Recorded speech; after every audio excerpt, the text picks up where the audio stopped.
Hi, Les from Retired and Living the Dream. Today's video is another car washing video because I haven't done it for a long time, and we're going to talk about retirement and living in Thailand. So let's get going. So I've lived in Thailand now for 13 years. I came here on a New Year's Eve 13 years ago and I haven't looked back at all.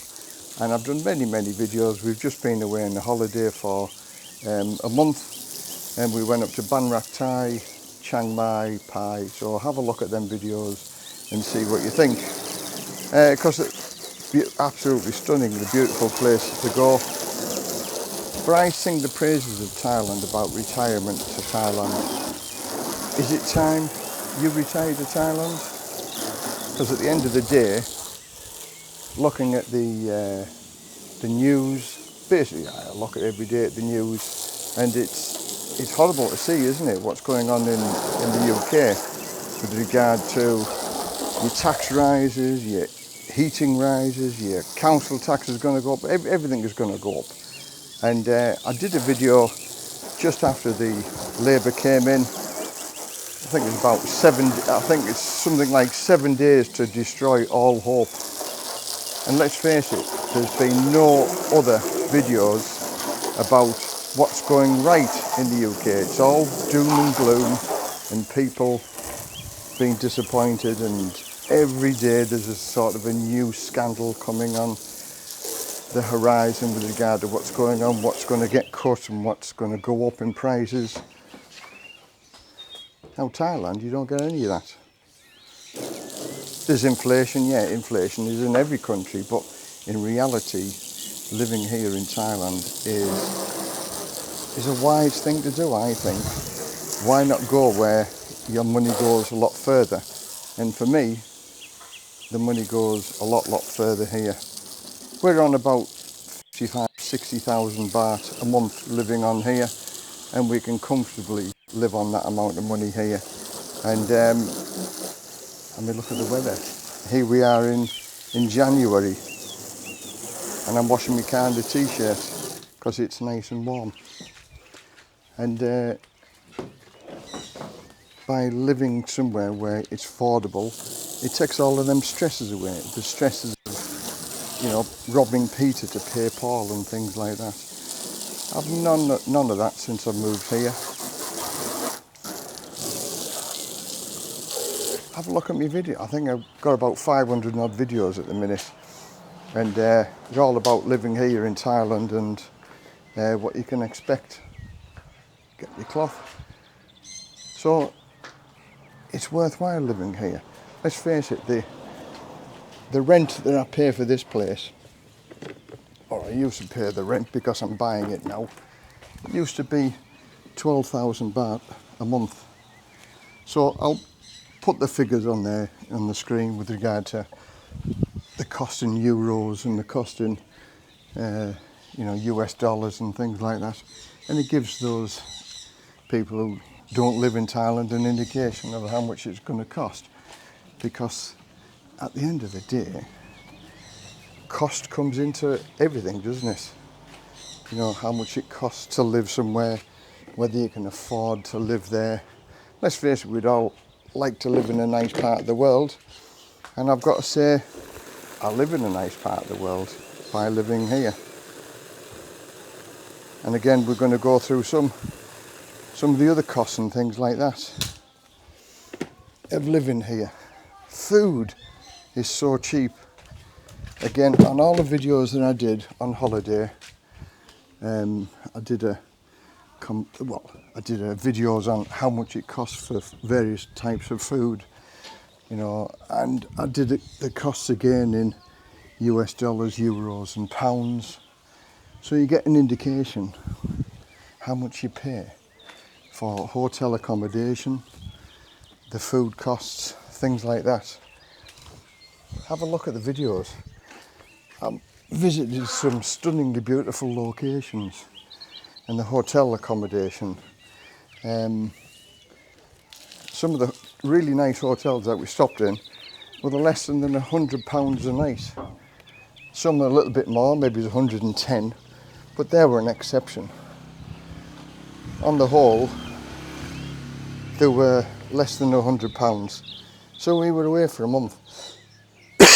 When's the last time somebody could afford to go away for a month? And, you know, quite easily, really. There's very few people I would suggest. But living in Thailand, there's some stunningly beautiful places. And being retired in Thailand, well, you're open into everywhere. There's lots of beautiful places to visit, and all affordable. I've done many holidays and many price comparisons of hotels in Bangkok and Hua Hin, things like that. So there's plenty of videos to watch for price comparisons and things like that.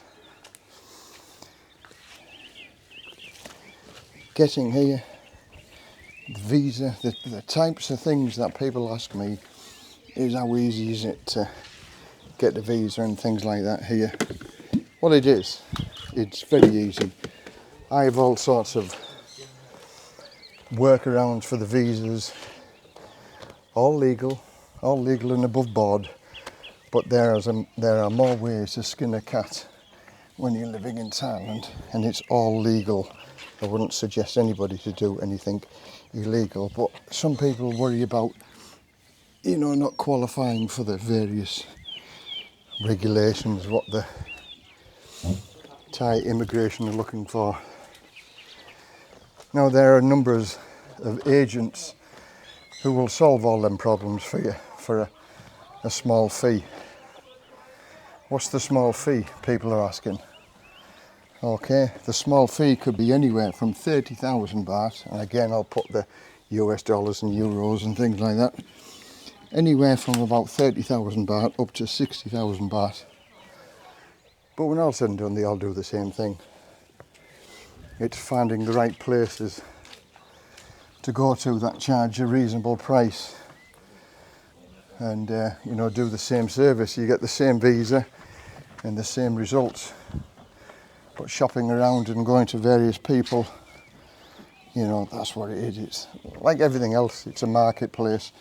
Some people charge more for doing that service and some people charge less. But when all said and done, it's the same service and it's the same result at the end of it.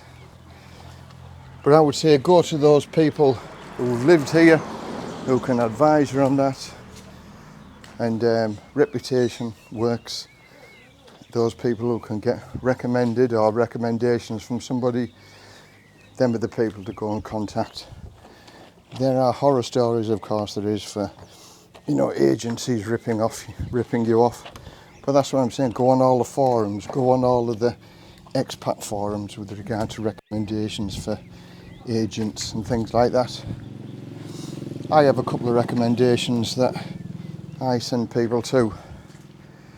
And I wouldn't send people to places that I wouldn't use myself.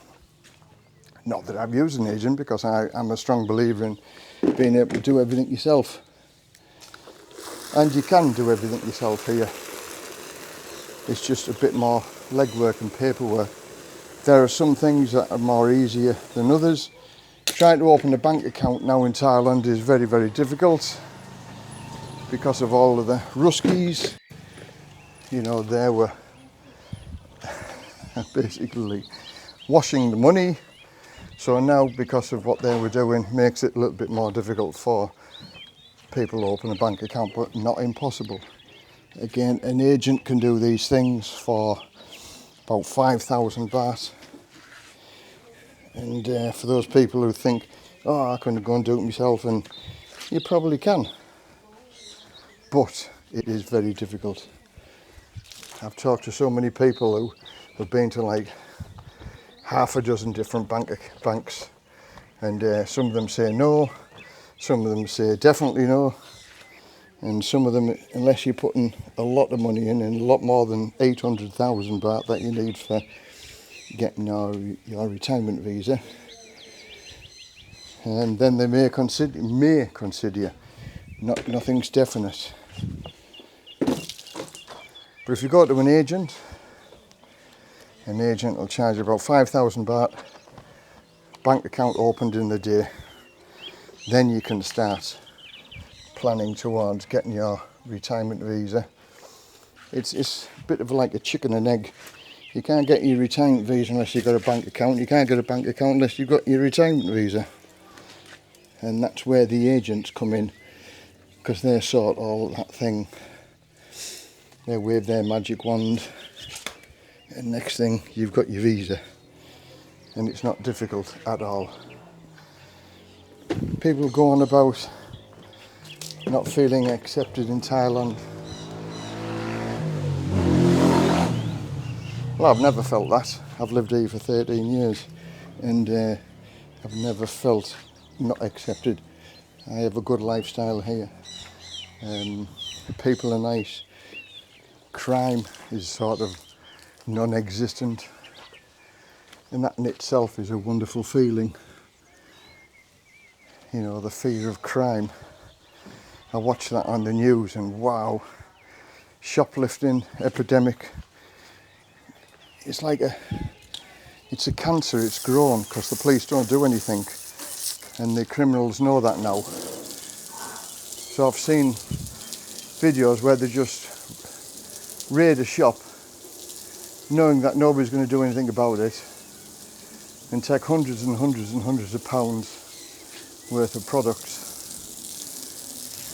Who pays for that? You pay for that eventually, one way or another. And if the shop's shut, then that's one less convenience store that you've got, isn't it? And now you just see that happening all the time. Knife crime has gone up, you know, violent crime has gone up. Where's the good news? Where's the good news? I keep asking people. And in reality, there isn't very much good news at all. It's all bad, it's all doom and gloom. The jobs front, you know, something like I heard the other day, since the new Labour came in, every 45 minutes a millionaire has left the UK. Now the millionaires and billionaires are the wealth providers, they are the job providers. She's already done a U-turn on non-dom taxes because millionaires and billionaires are leaving. So the wealth creators are leaving. And who's come to take their place? The sponges, the people who've never ever contributed to society, and they're taking, according to government statistics, at least £40,000 a year and not putting anything back into the system. How wrong is that? Really, really, how wrong is that? So I don't feel embarrassed to say to people, I left the UK because I could see what was coming. I could see what was coming 20 years ago, and it certainly hasn't got any better. So therefore, is it time to broaden your horizons, look elsewhere, look at different countries. I'm not saying Thailand, there are plenty of other cheap countries that you can live in, and by doing that you can save yourself a small fortune. Your pound or your dollar or your Aussie dollar or your Canadian dollar goes much, much further. Now I've met, in the month I've been home, at least half a dozen people who are thinking of coming to Thailand, and I've spent some time with them, and basically they're all saying the same question. They're all saying the same answer, should say. The fact that the UK and America is going down the pan and they want to get out. And even if they haven't got a lot of income, I was showing people here that you can live here on £1,000 a month. Will you have a fantastic life? You probably have a better life than you would have in the UK.